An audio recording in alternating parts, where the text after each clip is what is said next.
موفقیت بچه‌ها دغدغه همه والدینه و موضوع بسیار پر اهمیتیه و من میخوام تو این ویدیو بگم چه کارهایی با هم دیگه انجام بدیم که تو موضوع درس و تحصیل و پیشرفت تحصیلی آینده بچه‌هامون رو تضمین بکنیم. سلام، من ناهید حاج مقصودی هستم و اینجا همراز روانشناسی. فکر و ذهن خیلی از ما پدر مادرها درگیر درس و تحصیل بچه‌هامون هست. اینکه دبستان، راهنمایی، دبیرستان یا دانشگاه رو با موفقیت و پیشرفت بگذرونن. و خیلی از شما والدین از من سوال میکنید که چطوری بچه‌های ما موفق‌تر میشن، بیشتر درس میخونن و پیشرفت‌های تحصیلیشون رو چطور تضمین بکنیم. خب این موضوع مهمه، ولی اگر خیلی تمرکز روی این موضوع داشته باشیم میتونه خطراتی رو برای بچه‌هامون داشته باشه، چون اساساً انسان یک موجود اجتماعیه و نمیتونیم تک‌بعدی فقط روی موضوع درس و پیشرفت تحصیلی تمرکز بکنیم. من میخوام بگم که وقتی تأکید زیاد، اصرار زیادی روی پیشرفت تحصیلی و درس بچه‌مون داریم و از این کلاس به کلاس تقویتی بعدی داریم میبریمش، میتونه خطرات احتمالی داشته باشه. خطراتی رو که تحقیقات علمی و تجربه تقریباً 20 ساله من نشون میده رو اینجا نوشتم و میخوام خدمتتون تو این ویدیو بگم. پژوهش‌ها نشون میدن اگر ما والدین اصرار زیادی، تمرکز زیادی روی درس و مشق داشته باشیم، این آسیب‌ها رو احتمالاً به بچه میزنیم. اولین و مهمترینش اینه که قطع ارتباط میشه با همسالاش. یعنی از کودکی فضای کودکیش رو میگیریم.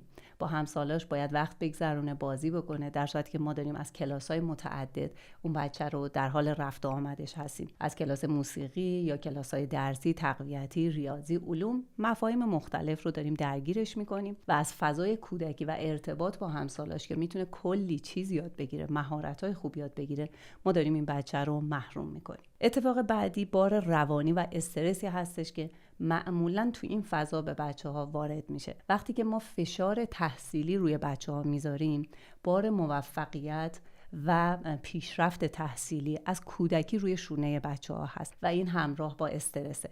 معمولاً مدارس خاص بچه‌ها رو میفرستیم یا کلاسایی که میذاریم، مؤسساتی که میذاریم با دانش آموزایی هستن که فضای رقابتی هست و جو استرس و اضطراب بالایی تو اون جو وجود داره. پس فشار زیادی روی شونه‌های بچه‌هاست. مشکل دیگه‌ای که وجود داره بحث رشد تک‌بعدی هستش.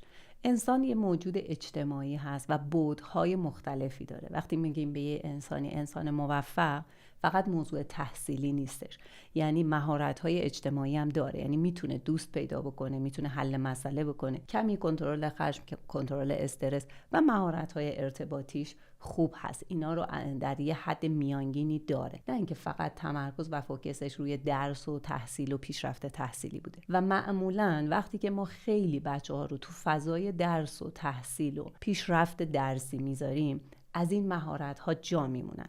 من خیلی مراجعه دارم که آدمای موفقی هستن ولی نه در ابعاد مختلف. خیلی تکلاین توی مسائل درسی رشد کردن، دانشگاه خیلی خوب رفتن و مدارک تحصیلی خیلی بالایی دارن، ولی مهارت‌های ارتباطی ندارن و به مشکل میخورن. در آینده در سن جوانی حتما توی کار و رابطه عاطفیشون به مشکل میخورن، چون مهارت ارتباطیشون خیلی ضعیف هستش. مورد بعدی آسیب‌های روانشناختیه.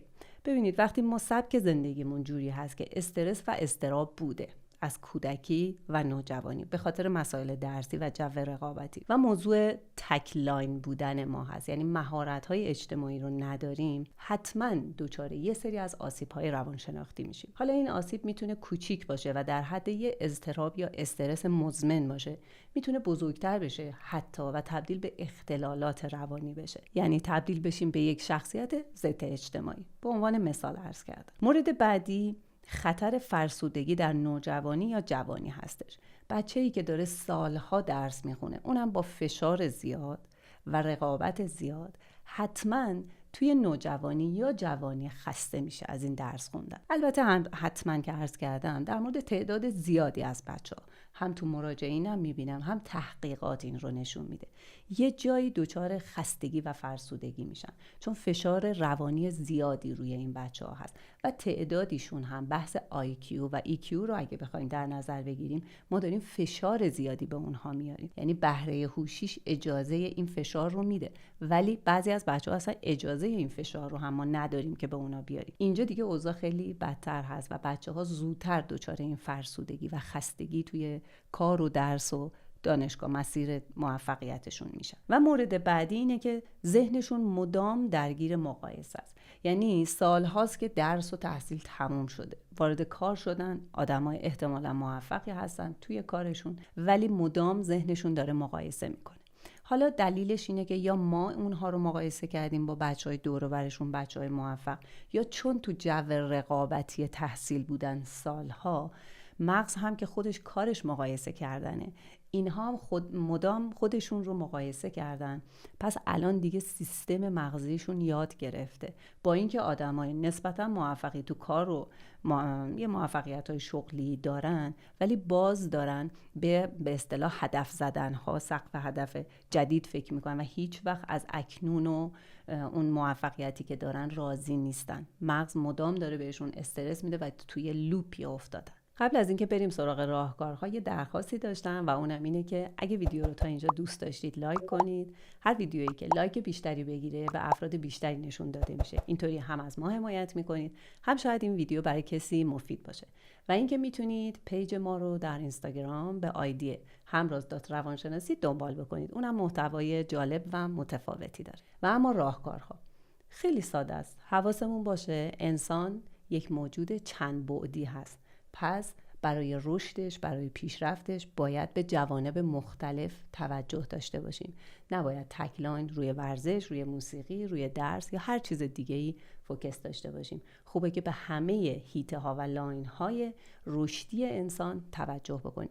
پس همونطور که مفاهیم علوم و ریاضی مهم هستن و کاربردیان، حتما مهارت‌های اجتماعی، مهارت ارتباطی، مهارت حل مسئله، مهارت دوست پیدا کردن، همه اینها هم حتما کاربرد دارن و به درد ما میخورن. همونطور که مفاهیم علوم، مفاهیم تاریخ یا جغرافی قراره یه جایی از زندگی به درد ما بخورن، مهارت‌های ارتباطی هم قراره جایی به کار ما بیان. ویدیویی داره بهتون پیشنهاد میشه که من اونجا کامل توضیح دادم اصلا این مهارت‌های اجتماعی چیا هستن، مهارت‌های ارتباطی برای چی انقدر مهم هست و چطوری اینها رو به بچه‌هامون آموزش بدیم. حتما این ویدیو رو ببینید. متشکرم از همراهی شما. خدا نگهدار.